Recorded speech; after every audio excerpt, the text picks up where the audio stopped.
Hello बच्चों, very very good morning to all of you. तो कैसे हैं आप लोग?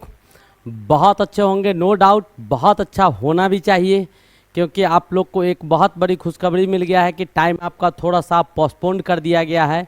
ठीक है, ये खुशखबरी की बात नहीं है बेटा, लेकिन फिर भी कुछ टाइम अगर मिल गया है तो कम बड़ी चीज़ नहीं है कि अच्छे ढंग से प्रिपरेशन कर लिया जाए।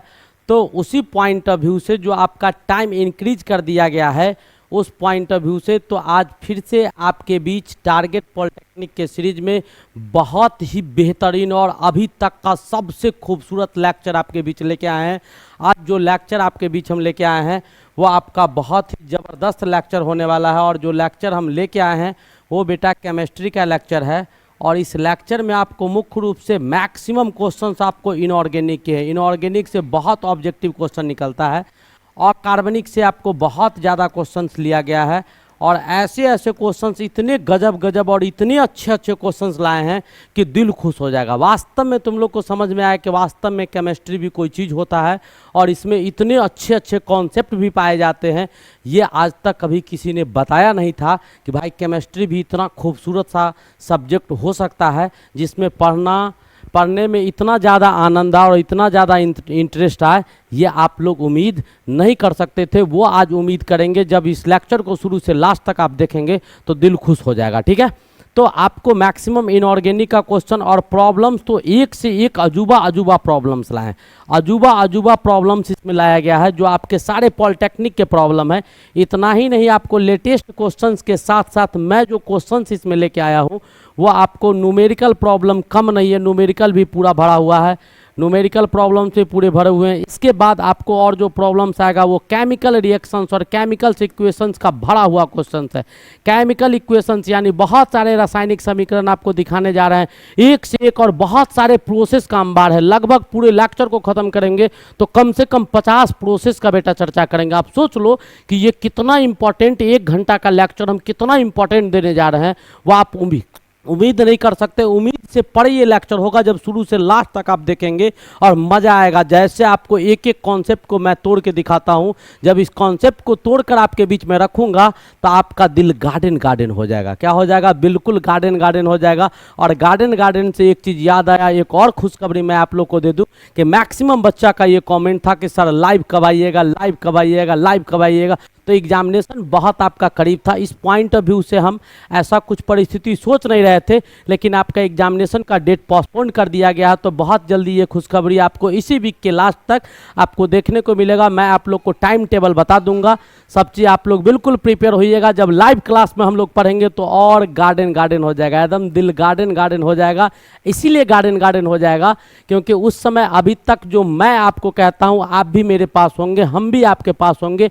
फ्रैंकली बातचीत होगी, पूरा ऑनलाइन होंगे दोनों आदमी, यानी दोनों आदमी कहते हैं सभी आदमी ऑनलाइन होंगे। उसका क्वेश्चन वो सुनेगा, उसका क्वेश्चन वो सुनेगा, मीडियम हम बनेंगे।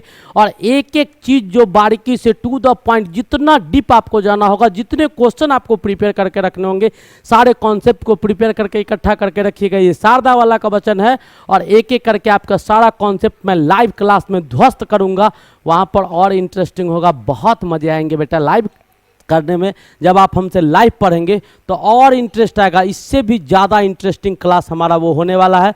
तो वो खुशखबरी आपके लिए आज हम लेके आए हैं। तो चलिए आज का ये लेक्चर आपका स्टार्ट किया जाए।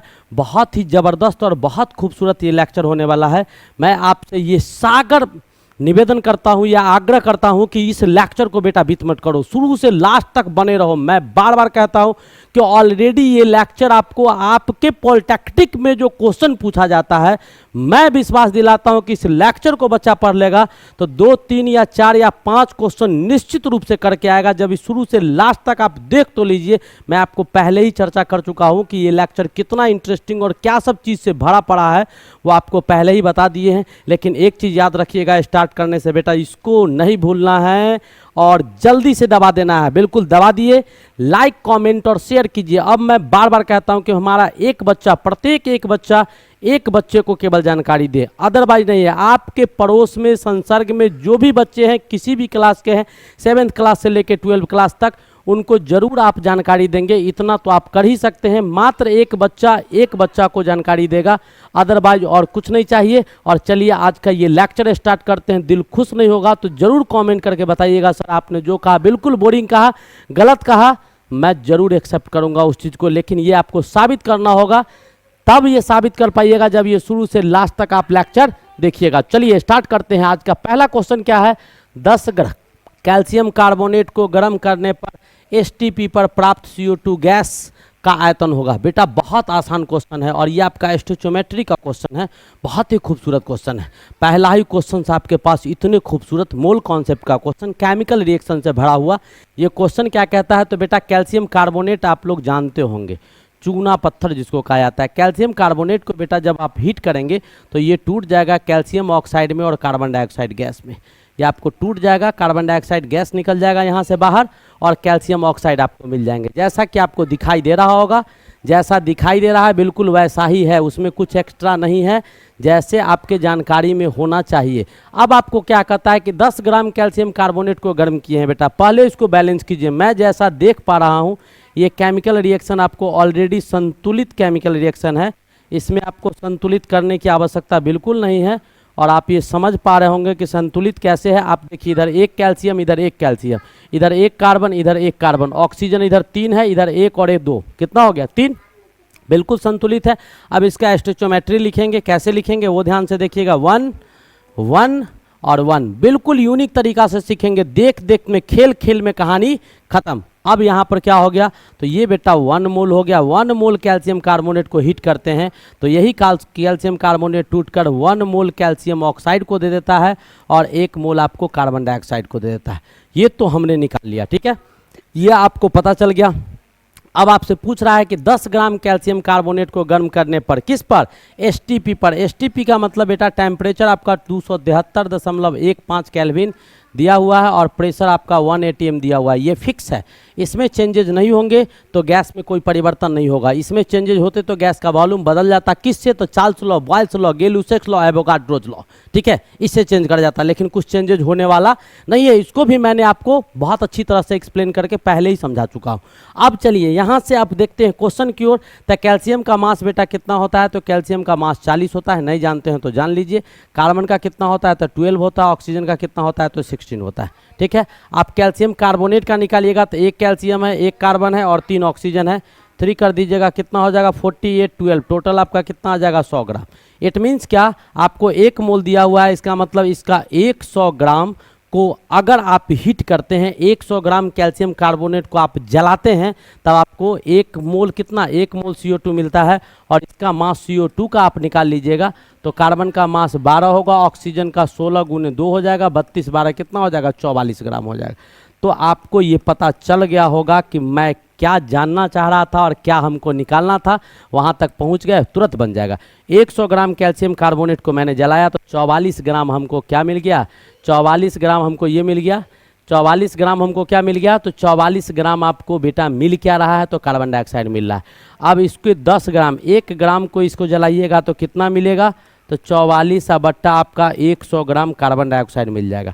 कितना जलाना है, तो 10 ग्राम दिया हुआ है, तो 10 ग्राम अगर आप इसको जलाइएगा तो कितना मिलेगा, तो 44 बट्टा 100 गुने 10, इतना ग्राम आपको हो जाएगा, इतना ग्राम आपको हो जाएगा। इट मीन्स क्या, आपको ये सुनना कट गया, इसको काट दीजिए तो 4.4 ग्राम आपको क्या मिला, CO2 मिला। 4.4 ग्राम आपको CO2 गैस मिल गया, ठीक है। तो 4.4 ग्राम CO2 गैस में मोल कितना हो जाएगा, CO2 गैस के मोल का संख्या निकालिएगा तो CO2 गैस का मोल जो हो जाएगा CO2 के लिए, ये किसके लिए है, CO2 के लिए, क्योंकि हमको निकालना किसका था, CO2 का था। तो CO2 के लिए क्या होगा, N बराबर गिवन वेट, गिवन वेट इसका कितना हो गया, तो 4.4 ग्राम आपको दिया हुआ है। अब मोलर वेट इसका कितना होता है, तो 44 ग्राम होता है।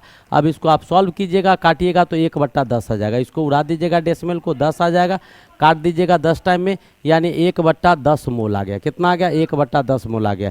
1 मोल का बेटा वॉल्यूम कितना होता है, मोलर वॉल्यूम जो होगा 1 मोल का 22.4 लीटर हो जाता है, ठीक है। 1 मोल का 22.4 लीटर, तो 1/10 मोल का कितना हो जाएगा, यही तो पूछ रहा था, 22.4/10 लीटर हो जाएगा, यानी 2.24 लीटर आपको बन जाएगा। 2.24 लीटर आपका क्या बनेगा, तो कार्बन डाइऑक्साइड गैस बनेगा। कौन सा ऑप्शन है, B is the correct option. समझ में आया, बहुत ही बेहतरीन और बहुत ज़बरदस्त और बहुत खूबसूरत क्वेश्चन था। उम्मीद है आपको समझ में आ गया होगा। हम नेक्स्ट क्वेश्चन की ओर मूव करते हैं, क्योंकि क्वेश्चंस भी हमारे पास अंबार लगे हुए हैं, बहुत सारे क्वेश्चंस इसमें बनाने हैं और एक एक क्वेश्चन कॉन्सेप्ट से भरा हुआ है, बिल्कुल कॉन्सेप्ट से भरा हुआ है, कैलकुलेशन से भरा हुआ है, प्रोसेस से भरा हुआ है, केमिकल इक्वेशन से भरा हुआ है। तो चलिए आगे बढ़ते हैं और आज हमारा दूसरा क्वेश्चन है, निम्न में से कौन शुष्क बर्फ है। बेटा शुष्क बर्फ इसको कहा जाता है, इसको ड्राई आइस कहा जाता है। क्या कहा जाता है, ड्राई आइस कहा जाता है। बहुत ही इंपॉर्टेंट चीज़ होता है, बहुत इंपॉर्टेंट चीज़ होता है। मैं आपको ड्राई आइस के विषय में बहुत कुछ बताने वाला हूँ आज, केवल सब्र कीजिएगा, संयम के साथ केवल देखते रहिएगा शुरू से लास्ट तक। बहुत ही बेहतरीन कॉन्सेप्ट आज जाने वाला है।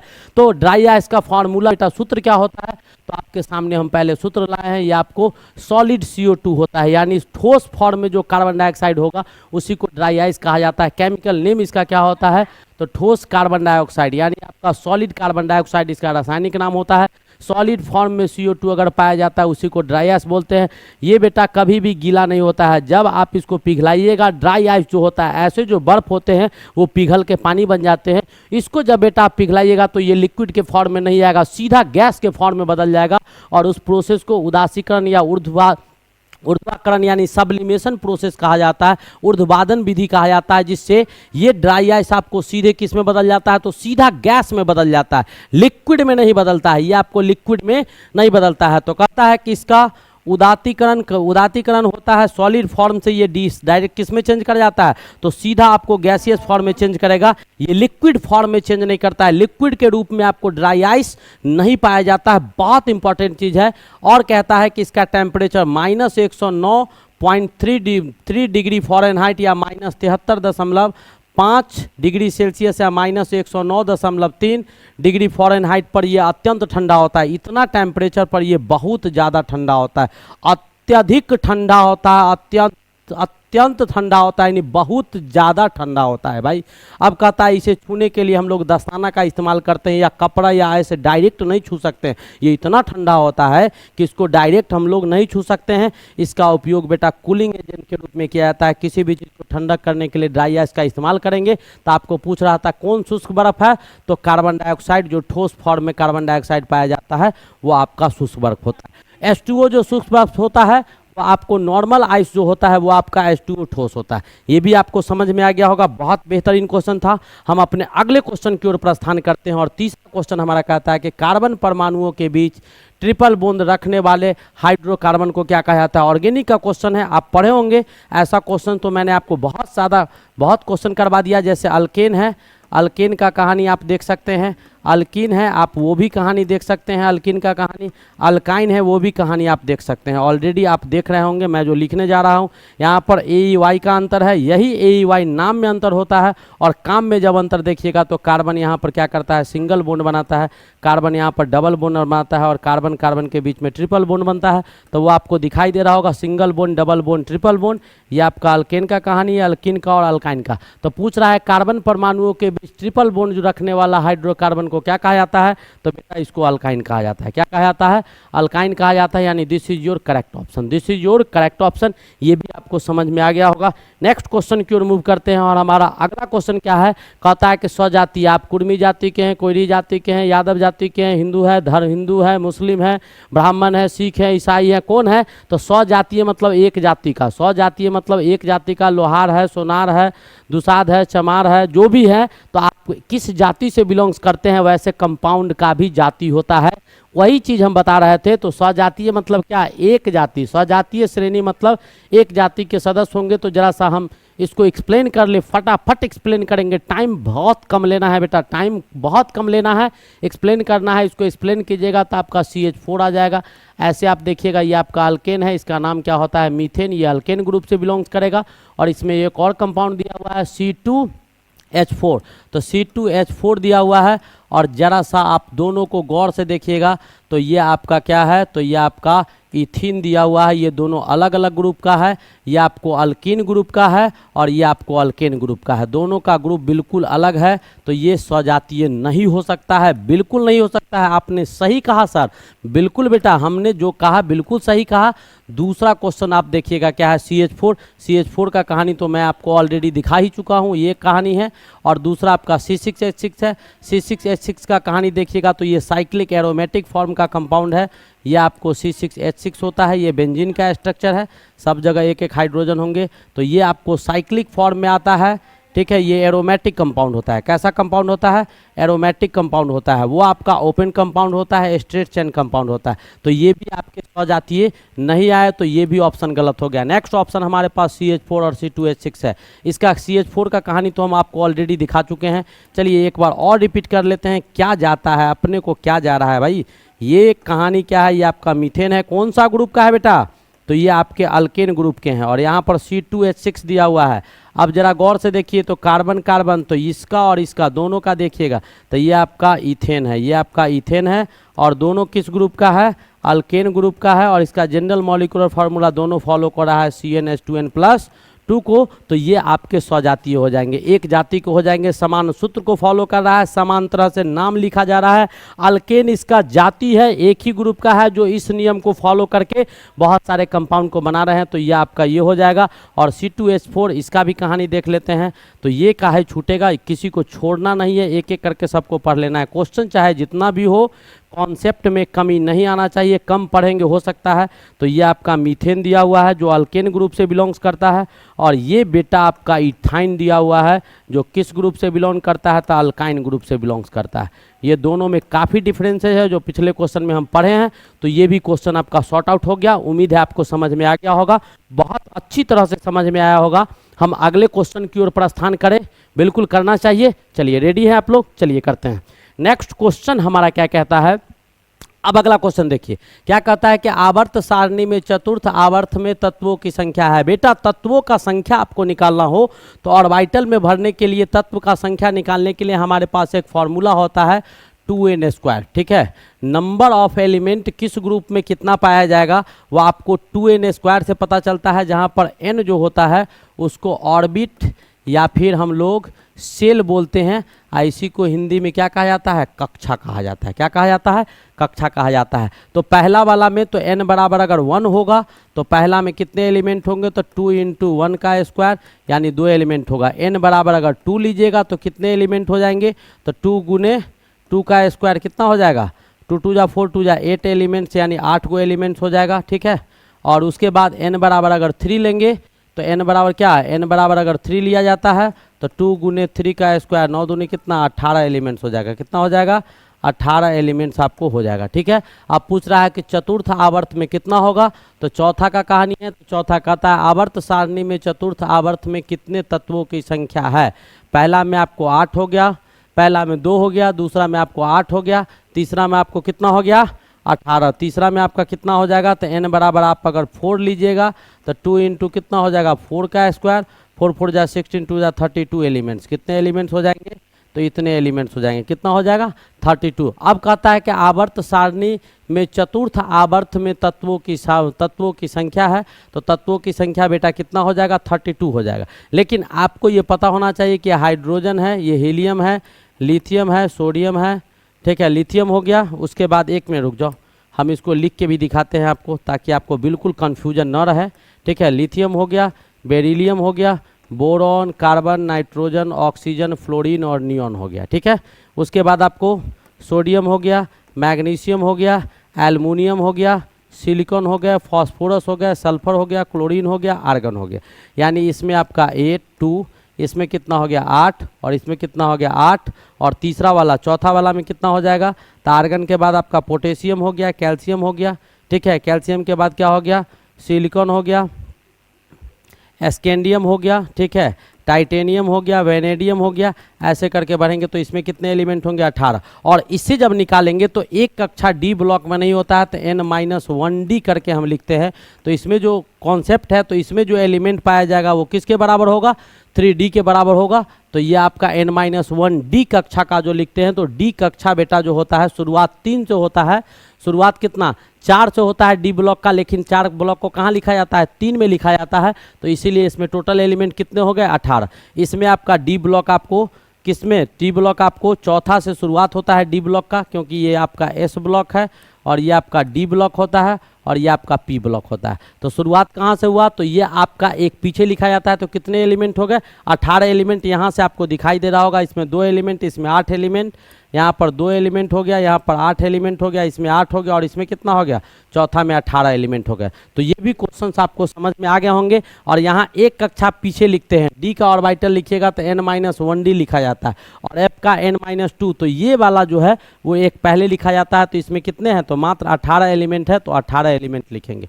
तत्वों की संख्या कितनी हो गई 18 हो गई। नेक्स्ट क्वेश्चन हमारा क्या है सो देखिएगा। नेक्स्ट क्वेश्चन हमारे पास क्या है, अगला क्वेश्चन हमारे पास है मीथेन अणु में कार्बन परमाणु के चारों ओर हाइड्रोजन परमाणु की व्यवस्था होती है। मीथेन में चारों ओर, तो कार्बन परमाणु के चारों ओर जो हाइड्रोजन परमाणु पाया जाता है तो इसका स्ट्रक्चर क्या होगा तो टेट्राहेड्रल होगा। क्या होगा टेट्राहेड्रल होगा, यानी चतुष्फलकीय होगा। यह आपका चतुष्फलकीय होगा, इसको हम लोग टेट्राहेड्रल बोलते हैं। ठीक है, ये क्या कहा जाता है टेट्राहेड्रल है। ये आपको ऑक्टाहेड्रल है, ये आपको क्या है ऑक्टाहेड्रल है। इससे पिछले लेक्चर में भी ऐसा क्वेश्चन था। ये आपको पिरामिडल है, ये आपको पिरामिड की आकृति का है और ये आपको स्क्वायर है। ठीक है, वर्गाकार। ठीक है, तो कौन सा ऑप्शन हुआ ये भी आपको समझ में आ ही गया होगा। नेक्स्ट क्वेश्चन की ओर मूव किया जाए। हमारा अगला क्वेश्चन, नेक्स्ट क्वेश्चन हमारा क्या है, अगला क्वेश्चन क्या कहता है किसी तत्व के, क्या कहता है किसी तत्व के m सेल में 2 इलेक्ट्रॉन है। m सेल में 2 इलेक्ट्रॉन है तो इस तत्व का परमाणु संख्या क्या होगा। बेटा आपको याद होगा KLMNOP करके इसको सेल को माना जाता है। पहला में 2 इलेक्ट्रॉन होता है, दूसरा में 8 इलेक्ट्रॉन होता है। ठीक है, 2 8 8 18 18 करके सजाते हैं नहीं, तो पहला में 2, दूसरा में 8 और तीसरा में आपका m में कितना दिया हुआ है 2। तो टोटल इलेक्ट्रॉन कितने हो गए भाई, टोटल इलेक्ट्रॉन कितना हो गया 2 8 10 2 12, 12 इलेक्ट्रॉन हो गए। कितने हो गए 12 इलेक्ट्रॉन हो गए। तो प्रोटॉन भी कितना होगा, जनरली न्यूट्रल होता है एटम, तो टोटल प्रोटॉन आपको कितने हो जाएंगे तो टोटल प्रोटॉन भी 12 हो जाएगा और यही आपका एटॉमिक नंबर हो जाएगा। यही क्या हो जाएगा आपका एटॉमिक नंबर हो जाएगा। इसी को हम लोग परमाणु संख्या कहते हैं। तो यही परमाणु संख्या हो गया। कितना परमाणु संख्या हो गया तो परमाणु संख्या बेटा 12 हो गया। कितना हो गया 12 हो गया। उम्मीद है ये भी क्वेश्चन आपको समझ में आ गया होगा। उम्मीद है ये भी क्वेश्चन आप बिल्कुल समझ पा रहे होंगे।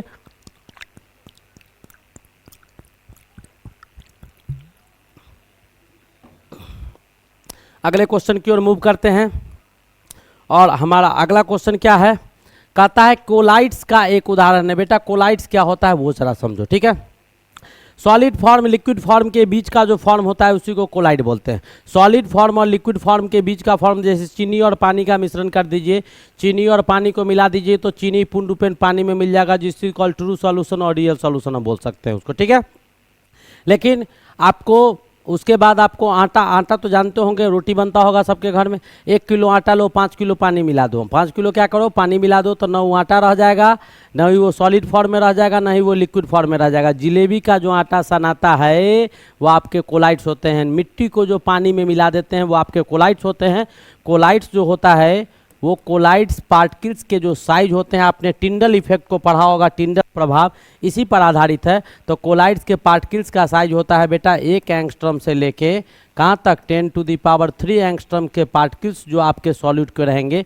तो सॉल्यूशन जो बनता है उस सॉल्यूशन में हमारे पास 2 चीज़ होते हैं, एक आपका सॉल्यूट होता है और दूसरा हमारा सॉल्वेंट होता है। सॉल्वेंट ज़्यादा मात्रा में पाया जाता है तो विलयन जो हुआ उसमें 2 चीज़ पाए गए, एक आपके विलय पाए गए जो कम मात्रा में रहता है, एक आपका विलायक पाया गया जो ज़्यादा मात्रा में, जिससे चीनी और पानी को मिलाकर शरबत बनाते हैं, तो पानी विलायक होगा, चीनी आपका ये हो गया। तो ये जो सॉलिड पार्टिकल्स हुआ, सॉलिड पार्टिकल्स जो कोलाइड के हुए, इसके साइज ये होंगे। यानी उससे जब किसी लाइट रे को या किसी चीज़ को पास करवाइएगा तो ये पार्टिकल्स उसको रोकने का काम करेगा। उसको क्या करेगा? रोकने का काम करेगा, इससे टकराएगा, स्कैटर्ड कर जाएगा, ठीक है। उसी को हम लोग कोलाइड्स बोलते हैं। तो क्या कहता है कि कोलाइड्स का एक उदाहरण है, तो कोलाइड्स का उदाहरण आपका चीनी और शरबत। नहीं बेटा, चीनी और शरबत नहीं होगा, अभी हम बोल दिए। पीतल ये सॉलिड फॉर्म में पाया जाता है, ये भी नहीं होगा। धुआं ये भी नहीं होगा। कौन सा होगा? गोंद आपका। बिल्कुल अभी बताए हैं कि जिलेबी जो बनता है उसका जो आटा होता है गोल, उसी को कोलाइड्स कहा जाता है। नेक्स्ट क्वेश्चन की ओर मूव किया जाए, और आज का हमारा अगला क्वेश्चन क्या कहता है कि कार्बन मुख्यतः किस प्रकार के यौगिक की रचना करता है? तो कार्बन बेटा ऑलरेडी हमेशा कोवैलेंट बॉन्ड का रचना करता है। किस तरह का यौगिक? तो कोवैलेंट बॉन्ड से जो कंपाउंड बनेगा वो कोवैलेंट कंपाउंड बनेगा। कैसा कंपाउंड बनेगा? कोवैलेंट कंपाउंड का निर्माण करेगा। कैसा कंपाउंड का निर्माण? तो ये आपका सहसंयोजन बंधन होता है। ये आपका सहसंयोजन बंधन होता है। सहसंयोजन बंधन से जितने भी यौगिक बनते हैं उसको हम लोग सहसंयोजन यौगिक कहा जाता है। सहसंयोजक यौगिक कहा जाता है। क्या कहा जाता है? सहसंयोजक यौगिक कहा जाता है। तो कौन सा ऑप्शन हो जाएगा? तो सहसंयोजक यौगिक हो जाएगा। ऑलरेडी समझ में आ रहा होगा, पूरा ऑर्गेनिक कंपाउंड सहसंयोजन यौगिक से भरा हुआ है। बिल्कुल किससे भरा हुआ है?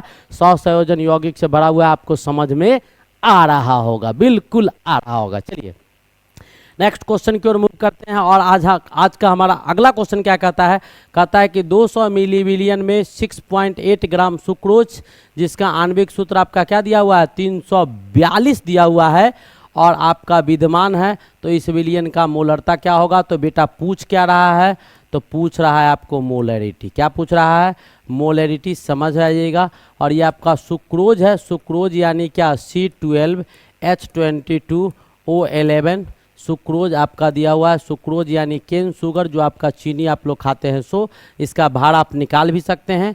C12 मैं आपको निकाल के भी दिखा देता हूँ, कहीं वो क्वेश्चन में गलती हो तब भी सही आ जाएगा। आप कार्बन का भार जानते हैं 12 होता है। 12 कार्बन है तो 12 गुने 12 हो गया, प्लस हाइड्रोजन का भार 1 होता है, 22 है तो 22 हो गया, और प्लस ऑक्सीजन का भार 16 होता है, 11 है तो 11 हो गया।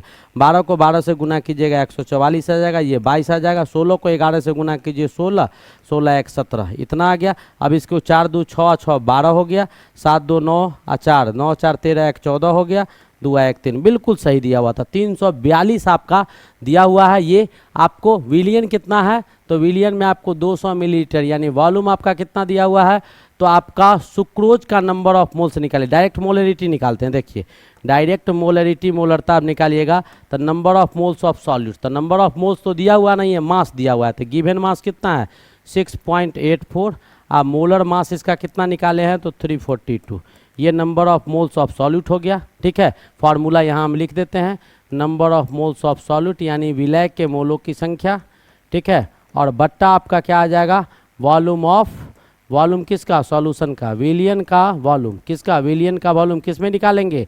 लीटर में। विलियन का वॉल्यूम, तो विलियन का वॉल्यूम किस में निकालना है? लीटर में। तो कितना विलियन का वॉल्यूम दिया हुआ है? तो 200 ml दिया हुआ है, तो 1000 से इसको भाग दे दीजिए। इसको सॉल्व कीजिएगा, आपको मोलरिटी निकल जाएगा। कैसे? तो सॉल्व कर लीजिए भाई, इसको उड़ा दीजिए, यहाँ पर आ गया 100, सीधी सी बात है। अब इसको काटिए, कैसे कैसे काटेंगे? तो इसको डायरेक्ट काटिएगा तो 2 टाइम में ये कट जाएगा।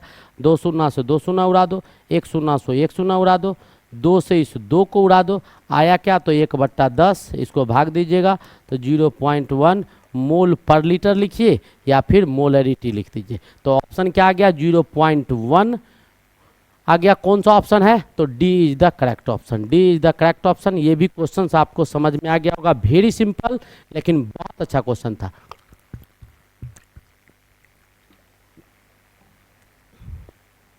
अगले क्वेश्चन की ओर मूव किया जाए। हमारा अगला क्वेश्चन क्या है? नेक्स्ट क्वेश्चन हमारे पास क्या है, सो देखिएगा। आगे तो नहीं बढ़ गया। हाँ, अगला क्वेश्चन हमारे पास क्या है, सो देखिएगा। क्या कहता है? ट्राइनाइट्रोटोलिन TNT का इस्तेमाल होता है। TNT ट्राइनाइट्रोटोलिन ऑर्गेनिक कंपाउंड है बेटा, ऑर्गेनिक कंपाउंड है, एरोमेटिक ऑर्गेनिक कंपाउंड है, बहुत ही अच्छा कंपाउंड है ट्राइनाइट्रोटोलिन। आपका ट्राइनाइट्रोटोलिन 2,4,6 ट्राइनाइट्रोटोलिन होता है। कैसे होता है मैंने यहाँ पर स्ट्रक्चर भी आपको दिखा दिया है, इसमें आपको दिखाई दे रहा होगा कार्बन कितने हैं, तो इसका स्ट्रक्चर यहाँ से लिख लीजिए। कार्बन आपको कितने हैं, तो 6 कार्बन, सब कोना पर 6 कार्बन हो गया। उसके बाद आपको 6 कार्बन हो गया, 6 कार्बन है, 1 कार्बन ऊपर दिया हुआ है, 6 कार्बन रहने दो, 6 कार्बन। और उसके बाद नाइट्रोजन आपको कितना है, NO2 आपका 3 ठो दिया हुआ है और CH3 दिया हुआ है। क्या दिया हुआ है, CH3 दिया हुआ है। ठीक है, 6 कार्बन 6 हाइड्रोजन होगा ना, 6 कार्बन। 1 मिनट, 1 सेकेंड रुक जाइए, 1 सेकेंड रुक जाइए, थोड़ा सा इसमें और परिवर्तन कर देते हैं तो आपको समझ में आ जाएगा कि थोड़ा सा परिवर्तन में क्या प्रभाव पड़ेगा, वो आप ऑलरेडी देखेंगे। कार्बन कितने हो गया, तो 6 कार्बन हो गया। हाइड्रोजन कितना होगा, तो यहाँ पर 6 हाइड्रोजन हो गया। और NO2 आपका कितना हो गया, तो 3 ठो NO2 आपको दिखाई दे रहा होगा। इकोना पर 6 कार्बन 6 हाइड्रोजन 3 NO2 और लास्ट में CH3 लगा दी। ये आपका केमिकल फार्मूला ट्राइनाइट्रोटोलिन, इसको TNT भी बोलते हैं हम लोग। ये आपका लाइट येलो कलर का होता है, हल्का पीला रंग का होता है, सॉलिड कार्बोनिक और हाइड्रोजन कंपाउंड होता है। ये आपको ठोस फॉर्म में कार्बोनिक नाइट्रोजन का यौगिक होता है। कौन, आपको TNT। इसका इस्तेमाल विस्फोटक के रूप में किया जाता है। और विस्फोटक कैसे बनाया जाता है, तो नाइट्रेशन प्रोसेस है। इसको नाइट्रेशन प्रोसेस है, यानी नाइट्रोजन का नाइट्रेशन करवाते हैं। जब हम TNT को नाइट्रेट करवाते हैं, किसके साथ, NO2 के साथ नाइट्रेट करवाते हैं, तो ये विस्फोट करता है, बम की तरह फूटने का काम करता है।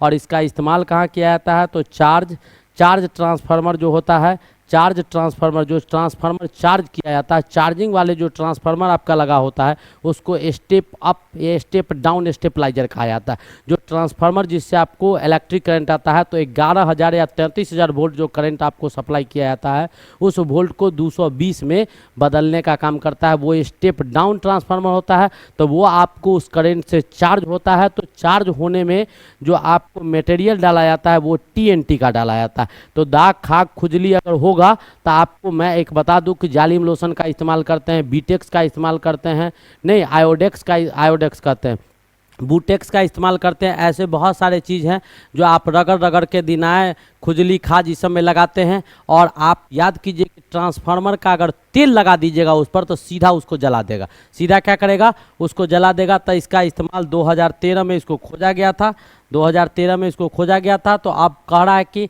इसका इस्तेमाल किस में किया जाता है, तो विस्फोटक के रूप में किया जाता है। यानी आपको ये विस्फोटक पदार्थ होता है, तो इसके विषय में भी आपको मैक्सिमम नॉलेज मिल गया होगा, जैसा मैं आपसे उम्मीद कर पा रहा हूं। नेक्स्ट क्वेश्चन की ओर मूव करते हैं। और हमारा अगला क्वेश्चन क्या है बेटा, ध्यान से देखिएगा। आपके जो आपका सिलेबस है उसमें बहुत सारे कॉन्सेप्ट दिए गए हैं।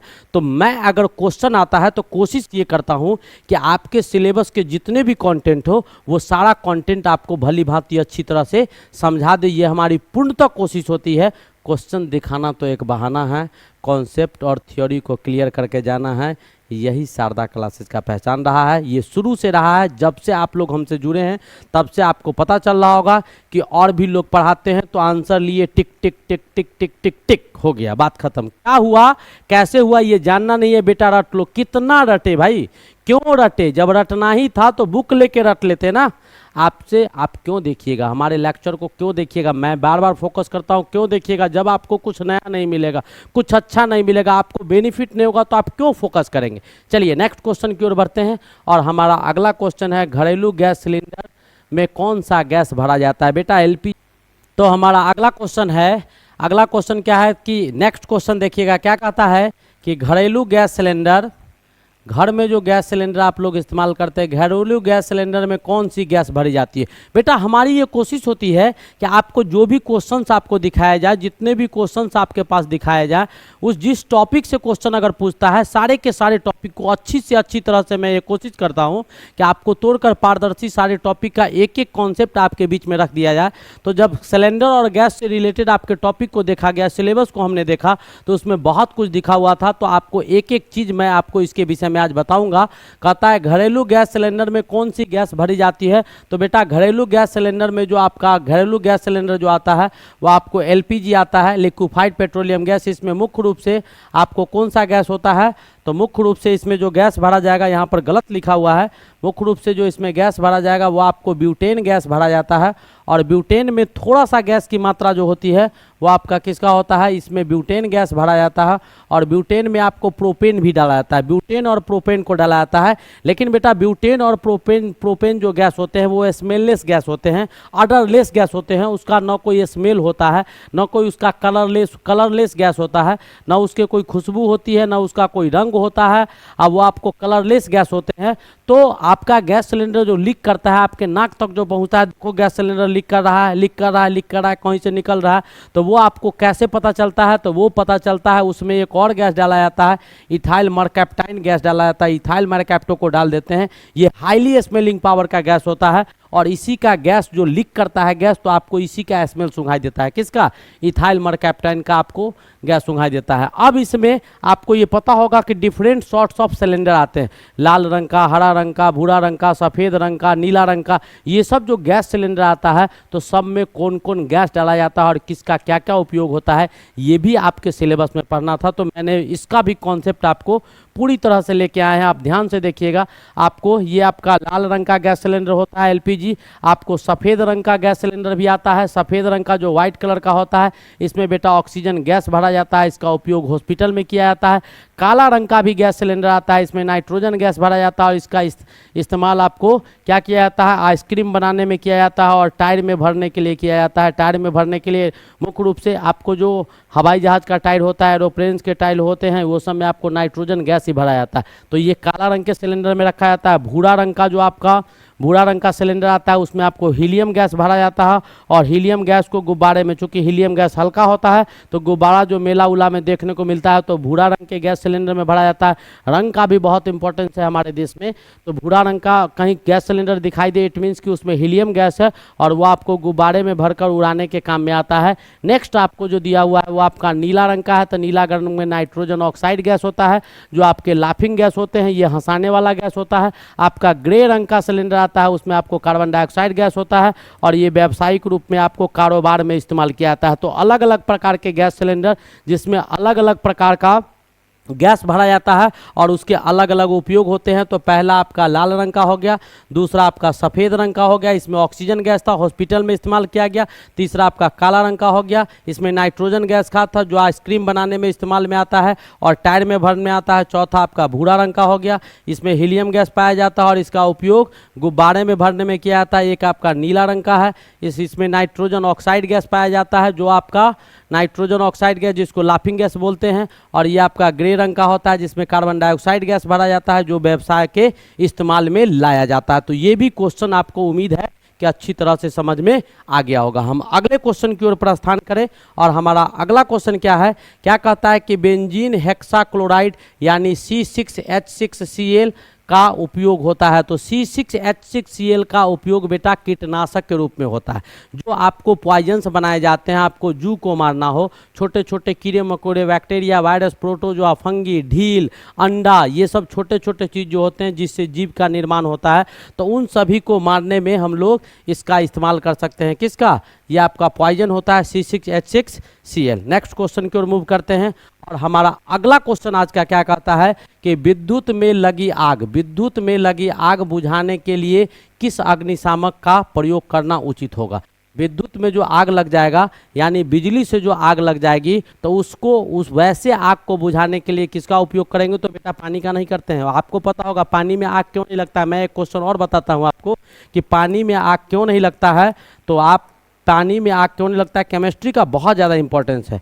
तो पानी में आग क्यों नहीं लगता है, तो पानी में आग क्यों नहीं लगता है, तो पानी में आग इसीलिए नहीं लगता है बेटा क्योंकि पानी का कोई कैलोरीफिक वैल्यू मान नहीं होता है, कोई कैलोरीफिक वैल्यू मान नहीं होता है, इसके पास कोई कैलोरीफिक वैल्यू मान नहीं होगा। तो वैसे कोई भी सब्सटेंस हमारे नेचर का जिसका कैलोरीफिक वैल्यू नहीं होगा, किसी उस सब्सटेंस को जलाने के बाद उससे एनर्जी हमको नहीं मिलता हो, तो वैसे एनर्जेटिक सब्सटेंस ही जलता है।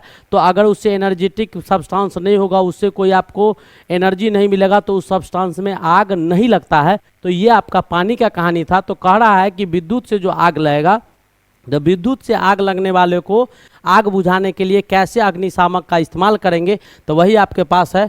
तो उसमें आपका बेटा कार्बन टेट्राक्लोराइड जो आपका नॉन इन्फ्लेमेबल यानी आपका अन प्रतिज्वलनशील पदार्थ होता है। या आपको पेट्रोल डीजल ये सब स्प्रिट जाता है तो लिखा हुआ रहता है उसके टैंक पर अति प्रतिज्वलनशील पदार्थ, यानी बहुत प्रतिज्वलनशील पदार्थ है, इससे दूर रहे, बच के रहे, आग चिंगारी से इसको दूर रखे, ऐसा बताया जाता है। तो कार्बन टेट्राक्लोराइड जो है आपका, वो आपका अन प्रतिज्वलनशील पदार्थ है, ये जलने का काम नहीं करता है।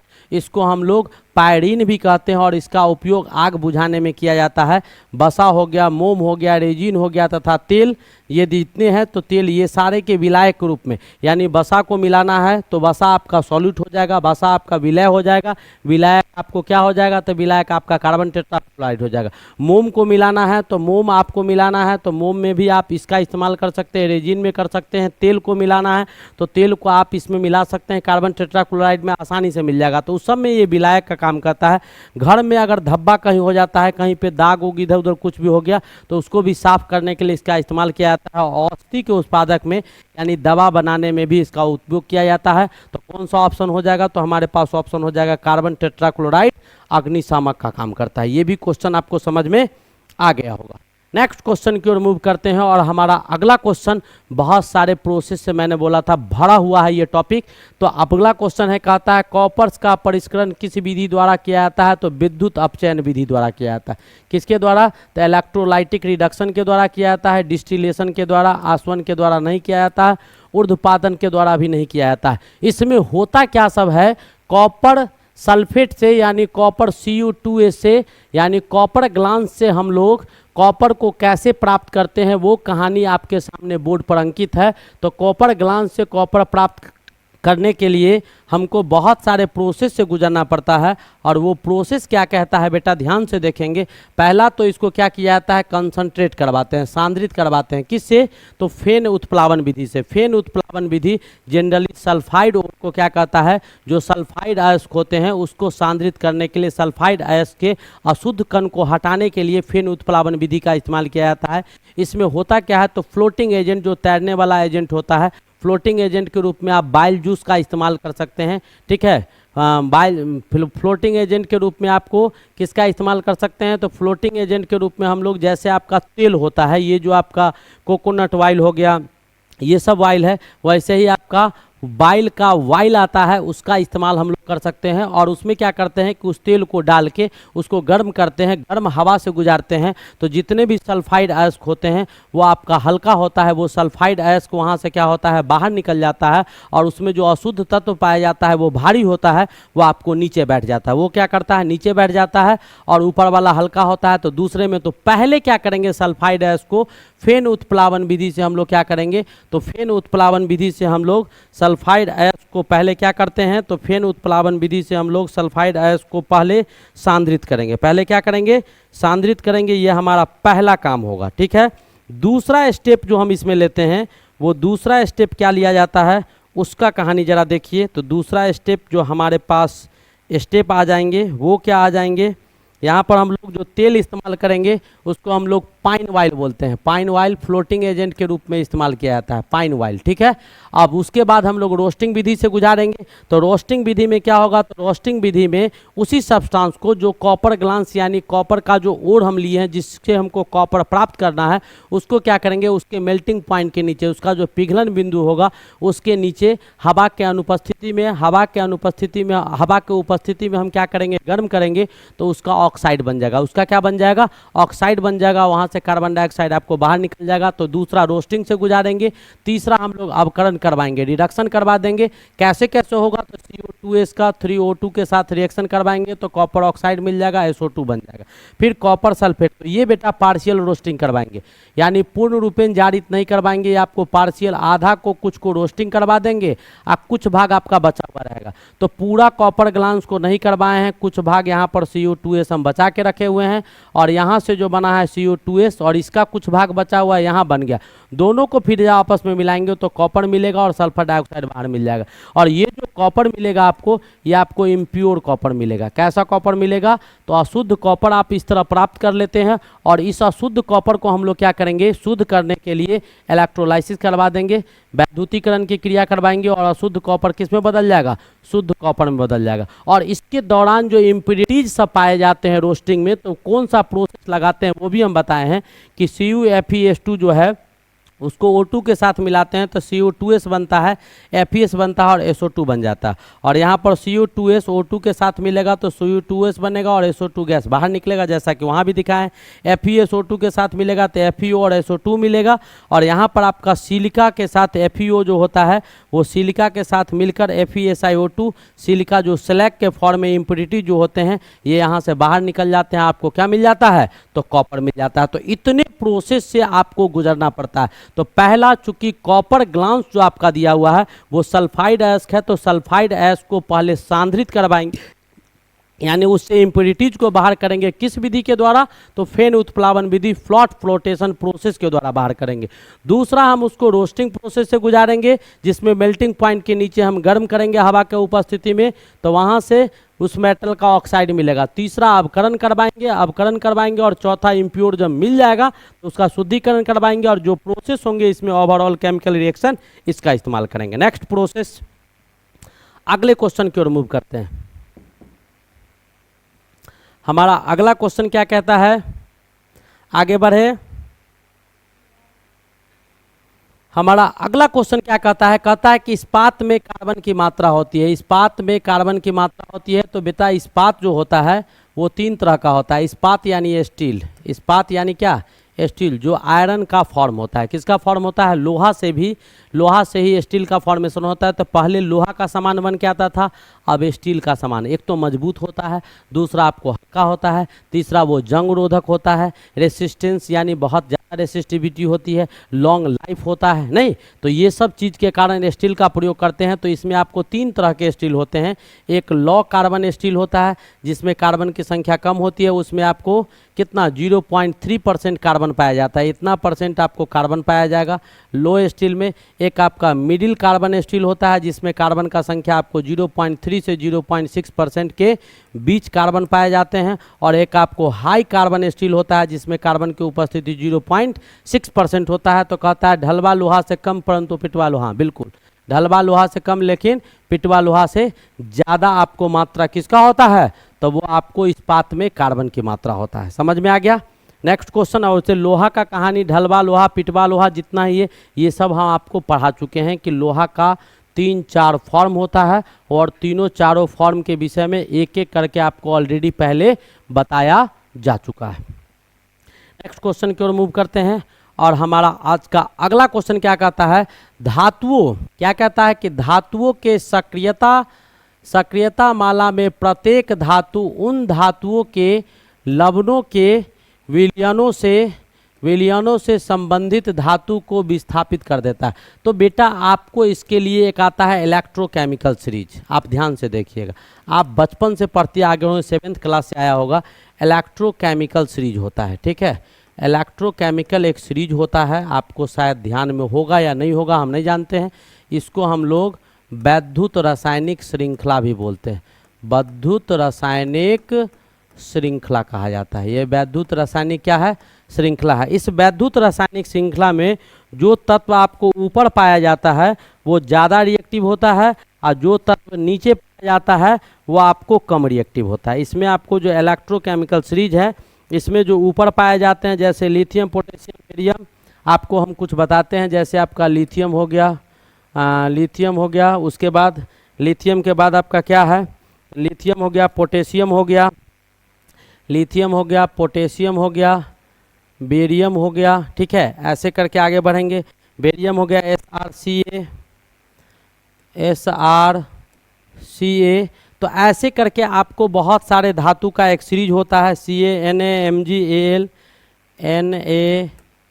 NaMgAl, ठीक है। ऐसे करके आपको पूरा एक सीरीज होगा AlMn, ठीक है।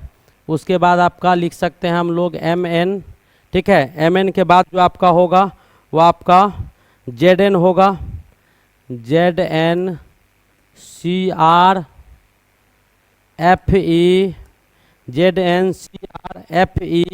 CdConi, ठीक है। SnPbH, SnPbH, ठीक है। H हो गया CuHgAg, इसके बाद CuHg Ag Au Ag Ag Pd PtAu Pd PtAu। ये आपको इलेक्ट्रोकेमिकल सीरीज है। ये आपको कौन सा सीरीज है? इलेक्ट्रोकेमिकल सीरीज है। ये आपको कौन सा सीरीज है वो आपको दिखाई दे रहा होगा। ये आपको इलेक्ट्रोकेमिकल सीरीज है। इस सीरीज में बेटा ऊपर से जब नीचे जाएंगे, ऊपर से हम लोग नीचे जाएंगे तो ऊपर से नीचे जाने का मतलब ये आपको ऐसा जो दिया गया है, इसके बाद हम यहाँ से लिखे हैं। नीचे जगह नहीं था इसलिए यहाँ से इसको कंटिन्यू किए हैं और यहाँ से इसको कंटिन्यू किए हैं। और हाइड्रोजन आपका न्यूट्रल पोजीशन पर आता है, जहाँ कि यहाँ आपको दिखाए हैं। इसको आप हाइड्रोजन को माइंड कर लीजिएगा। हाइड्रोजन के ऊपर वाले मेटल आपको ज़्यादा रिएक्टिव होते हैं। तो ऊपर से नीचे जब जाइएगा तो रिएक्टिविटी घटता है, रिएक्टिविटी घटता है। रिएक्टिविटी क्या होता है?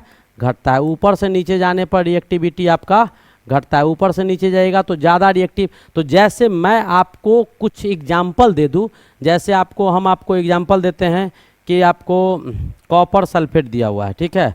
कॉपर सल्फेट का रिएक्शन आपको किसके साथ करवा दे? कॉपर सल्फेट का रिएक्शन आपको सिंपली कॉपर से ज़्यादा रिएक्टिव कोई भी ले लीजिए। कॉपर सल्फेट का रिएक्शन आयरन के साथ करवा दो। किसके साथ करवा दो? कॉपर सल्फेट का रिएक्शन आयरन के साथ करवा दीजिएगा, Fe के साथ। तो आप इलेक्ट्रोकेमिकल सीरीज में चलिए, सीधा इलेक्ट्रोकेमिकल सीरीज में।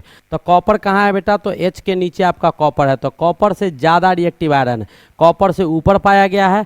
तो आयरन ज़्यादा रिएक्टिव है, तो आयरन कॉपर को यहाँ से डिस्प्लेस कर देगा और बना क्या लेगा? तो FeSO4 बना लेगा और यहाँ से आपको FeSO4 बना लेगा और कॉपर यहाँ से बाहर निकल जाएगा। कॉपर यहाँ से क्या हो जाएगा? बाहर निकल जाएगा। तो जो ज़्यादा रिएक्टिव होगा ना वो अपने से कम रिएक्टिव को बाहर कर देगा। जैसे यहाँ पर CuSO4 है, CuSO4 कॉपर से ऊपर आपको जिंक है। तो जैसे आपको यहाँ पर कॉपर इसको तो अपना बहाबाही करके यहाँ से हटा दिया। अब दूसरा एग्जाम्पल लेते हैं, जैसे आपका FeSO4 है, आपको आयरन सल्फेट है, इसका रिएक्शन जिंक के साथ करवा दिए। तो जिंक ज़्यादा रिएक्टिव है, जिंक आयरन को डिस्प्लेस कर देगा, बना के लेगा, जिंक सल्फेट बना लेगा और यहाँ से आपको आयरन को बाहर निकाल देगा। आयरन यहाँ से बाहर निकल जाएगा।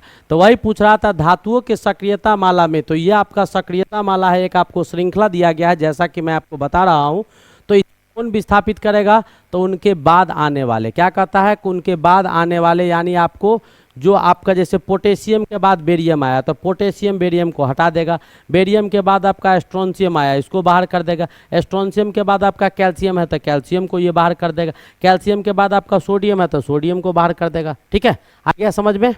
उम्मीद है आपको समझ में आ गया होगा। तो ये भी आपको बहुत अच्छे क्वेश्चंस थे, नो डाउट कि आपका क्वेश्चन खराब था। नेक्स्ट क्वेश्चन की ओर मूव करते हैं। हमारा अगला क्वेश्चन क्या कहता है? बहुत ही खूबसूरत और बहुत प्यारा और बहुत ज़बरदस्त क्वेश्चन है। सीमेंट में जिप्सम क्यों मिलाया जाता है? बेटा सीमेंट में जिप्सम क्यों मिलाया जाता है? तो सीमेंट में जिप्सम मिलाने का उद्देश्य है जिप्सम सीमेंट ऐसा सब्सटेंस है बेटा कि उसमें अगर जैसे ही पानी डालिएगा ना तुरंत वो बंजर हो जाएगा, तुरंत वो क्या हो जाएगा? जम जाएगा, तुरंत जम जाएगा। पानी डाला और जमने में समय नहीं लगेगा। लेकिन आप ढलैया जब करते हैं, आप जब घर बनाते हैं, आप जब दीवार जोड़ते हैं, आप जब पिलर जोड़ते हैं तो उस सीमेंट को डालते हैं, बालू को डालते हैं, उसको मिलाते हैं, गिट्टी को डालते हैं, मशीन से बनता है, यहाँ मसाला बनाते हैं, बहुत दूर ले जाते हैं, उसके बाद उसको ढंग से मिस्त्री जो होता है ढंग से हूरता है, सजाता है, गड़बड़ होता है, हटा देता है, बहुत सारे प्रोसेस होते हैं। और इसमें जो टाइम लगेगा तो वो सीमेंट आपका अच्छे ढंग से काम नहीं कर पाएगा। उसमें आपको ईंट, बालू, गिट्टी, सीमेंट आपको ढंग से नहीं मिल पाएगा। तो उसके टाइम को डिले करने के लिए कि सीमेंट हमारा तुरंत नहीं जमे, कुछ टाइम मिल जाए, तब तक उसमें आसानी से हम आराम से गिट्टी को मिला ले, बालू को मिला ले, उसमें आपको रॉड के साथ अच्छी तरह से उसको जमा सके, इसलिए हम उसका उपयोग करते हैं। तो यह सीमेंट के जमने को नियंत्रित करता है। सीमेंट जो जमता है वो जमने को नियंत्रित करने का काम आपको जिप्सम करता है। यह तुरंत जमने से रोकने का काम करता है, ये तुरंत जमने नहीं देगा। और सीमेंट में जिप्सम जो होगा वो 3 से 4% या जनरली आपको 2% ही मिलाया जाता है, ज़्यादा नहीं मिलाया जाता है। तो काम इसका क्या होता है कि हमारा सीमेंट में बालू गिट्टी और रॉड या जहां हम जोड़ रहे हैं ईंटा डाले, अब ऐसा नहीं कि सीमेंट डाले या दूसरा ईंटा जैसे ही डालता तो ऐसे ही सीमेंट पहले ही जम जाता, तो ईंटा को पकड़ता नहीं ना पकड़ता, तो कुछ देर के बाद जमे। तुरंत काम न करे, काम में डिले हो उसका।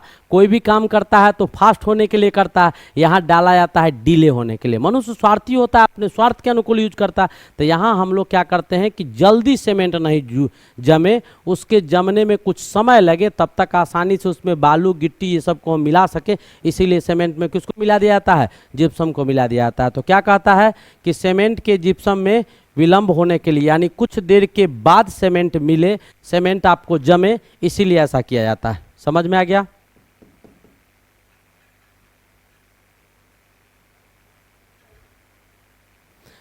नेक्स्ट क्वेश्चन की ओर मूव करते हैं, और हमारा अगला क्वेश्चन क्या है?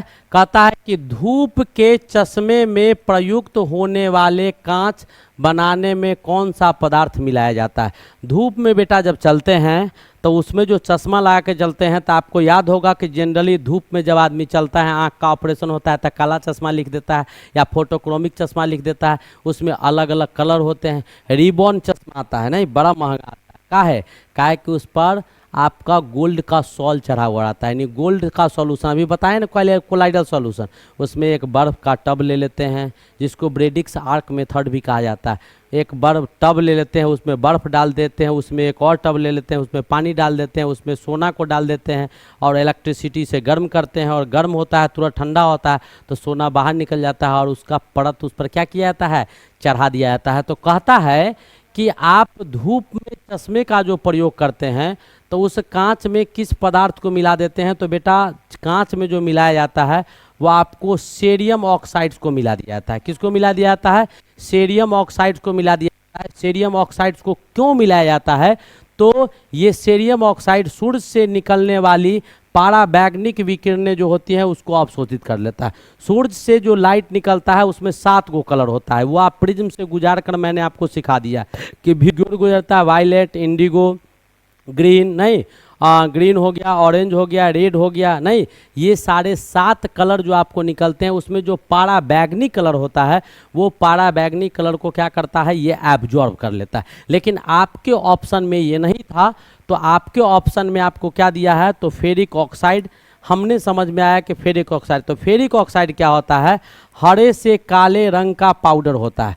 यह आपको हरा और काला, हरा से काला रंग का, हरा से काला रंग का एक पाउडर होता है। कौन? आपका फेरिक ऑक्साइड। और यह चश्मे में क्या करता है?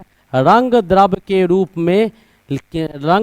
रूप में मिला दिया जाता है। चश्मे में रंग द्रव के रूप में, यानी द्रव के फॉर्म में बदल के रंगीन चश्मा अगर पहनेगा तो वो रंगीन चश्मा पहनिएगा तो सूर्य का प्रकाश आपको कम पड़ेगा, तो देखने में कंफर्टेबल होगा, आँख आपका ठंडा रहेगा, इसीलिए ऐसा किया जाता है। तो कौन सा ऑप्शन हो जाएगा?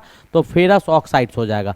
तो सेरियम ऑक्साइड्स का भी इस्तेमाल करते हैं, फेरस ऑक्साइड्स का भी इस्तेमाल करते हैं। सेरियम ऑक्साइड्स हमारा क्या करता है? जो चश्मा हम इस्तेमाल करते हैं तो जो शीशा का बना होता है, आलू का तो बना होगा नहीं, टमाटर बैगन का होगा नहीं, क्योंकि चश्मा पारदर्शी सब्सटेंस से बना होना चाहिए, वो पारदर्शी होना चाहिए, आर पार दिखाई देना चाहिए। तो आलू का चश्मा पहनेगा तो दिखाई नहीं देगा, तो ऑपेक सब्सटेंस तो ले नहीं सकते हैं, ट्रांसपेरेंट सब्सटेंस लेंगे तो वो शीशा लेंगे। और धूप में ज़्यादा उसका धूप का टेम्पर आपको न पड़े, उसके लिए हम क्या करते हैं कि उसमें सेरियम ऑक्साइड को मिला देते हैं, जो सूरज के पाराबैंगनिक कलर को एब्जॉर्ब कर लेता है। नहीं तो फेरिक ऑक्साइड जो हरा से काला रंग होता है, तो काला रंग का चश्मा धूप में लगा के चलेगा तो बहुत आनंद मिलेगा, इसीलिए इसको मिला दिया जाता है। ठीक है, तो रंग द्रव के रूप में डाल दिया जाता है उसको। ये जो आपका फेरिक ऑक्साइड है उसको द्रव के रूप में काला कलर के रूप में बदल दिया जाता है, या हरा कलर के रूप में बदल दिया जाता है। हरा काला को मिलाकर एक यूनिक रंग में बदल कर और चश्मा के ऊपर लेप चढ़ा दिया जाता है। शीशा को गला देंगे और उसी में उसको डाल देंगे और फिर से उसको जमा देंगे, तो वैसा चश्मा हो जाएगा, बड़ी स्टाइलिश और बड़ी मज़ेदार रहेगा। ठीक है, नेक्स्ट क्वेश्चन हमारा क्या कहता है? क्या कहता है बेटा? Haber process. हैबर प्रोसेस से अमोनिया का फॉर्मेशन होता है, बताने की आवश्यकता नहीं है। नाइट्रोजन हाइड्रोजन जब आपस में कंबाइन करते हैं तो दोनों मिलकर किसका निर्माण करता है? तो अमोनिया का निर्माण करता है। नो डाउट ये आप जानते भी होंगे और बताने की आवश्यकता नहीं है। तो ये लेक्चर लॉन्ग टाइम में जा रहा है, तो मैं आपको लॉन्ग टाइम में नहीं ले जाऊंगा। इस प्रोसेस का अगर क्वेश्चन आएगा तो अगले लेक्चर में जैसा होगा हैबर प्रोसेस का मैं पूरा एक्सप्लेनेशन दे दूंगा, क्योंकि इससे पहले इस लेक्चर में बहुत सारे प्रोसेस आपको ऑलरेडी हम एक्सप्लेन कर चुके हैं। तो हैबर प्रोसेस में जो इसमें उत्प्रेरक का इस्तेमाल किया जाता है। बेटा उत्प्रेरक क्या होता है वो जरा सा जान लो। कैटेलिस्ट किसको कहा जाता है? तो कैटेलिस्ट बेटा एक ऐसा सब्सटेंस होता है जो केमिकल रिएक्शन के रेट को कंट्रोल करता है। रासायनिक अभिक्रिया का जो दर होता है, जो रासायनिक अभिक्रिया का वेग होता है, उसको नियंत्रित करने का काम करता है। बिना रासायनिक अभिक्रिया में भाग लिए, वो उसमें पार्टिसिपेट नहीं करता है लेकिन उसको नियंत्रित करता है, उसी को उत्प्रेरक बोलते हैं। जैसे शादी विवाह में अगुआ होता है। शादी विवाह में क्या होता है? अगुआ होता है। लड़का पक्ष लड़की पक्ष दोनों को मिला दिया, और जब तक नहीं मिलाया तब तक इधरों से कोई फोन करेगा, हाँ कहाँ है, क्या बातचीत हुआ लड़का से कि नहीं हुआ, वो लड़कों वाला फोन करेगा, हाँ कहाँ है, लड़की को कब दिखाना है, क्या सब पता किए, पैसा आज तक नहीं पहुंचा है, मोटरसाइकिल कब मिलेगा। आज जैसे ही शादी हो जाता है, जयमाला बरमाला हो गया, अगुआ को कुत्ता बिलाई भी नहीं पूछता है। कोई पूछता है क्या? कोई नहीं पूछता है। इधरों से 10 गो गाली सुनता है, उधरों से। तो वही काम आपका कैटेलिस्ट यहाँ पर करता है, लेकिन इसको बेइज्जत नहीं होना पड़ता है, उसी को उत्प्रेरक बोलते हैं। तो इसमें जो उत्प्रेरक हम इस्तेमाल करेंगे वो आपको मॉलिबेडियम, क्या किसका इस्तेमाल करेंगे? मॉलिबेडियम मिश्रित लोहा का इस्तेमाल करेंगे, मॉलिबेडियम विथ आयरन। अब आपको ज़रा ध्यान से देखिएगा, मैं आपको इसको समझा ही देता हूँ अच्छा से क्या होता है, वो आप थोड़ा सा समझ ही लीजिए बहुत अच्छी तरह से। मैं आपको इसको एक्सप्लेन ही कर देता हूँ। चलो काहे तुम लोग कहेगा कि सर छोड़ दिए हैं, नहीं नहीं छोड़ेंगे नहीं भाई, बिल्कुल नहीं छोड़ेंगे। आज समझिए लो, बिल्कुल कैटेलिस्ट रेट को कंट्रोल करता है, समझिए लो। कैटेलिस्ट क्या होता है? कैटेलिस्ट आपको रेट कंट्रोल करता है, वेग को नियंत्रित करता है, ठीक है, बिना पार्टिसिपेट किए हुए। कैटेलिस्ट का उतना कहानी नहीं बताते हैं। उत्प्रेरक जो है वो आपको क्या करता है कि वेग को नियंत्रित करता है, वेग को नियंत्रित करता है, ठीक है। इसमें बेटा दो चीज़ होते हैं, इसमें आपको दो चीज़ होते हैं। क्या होता है वो जरा ध्यान से देखिएगा।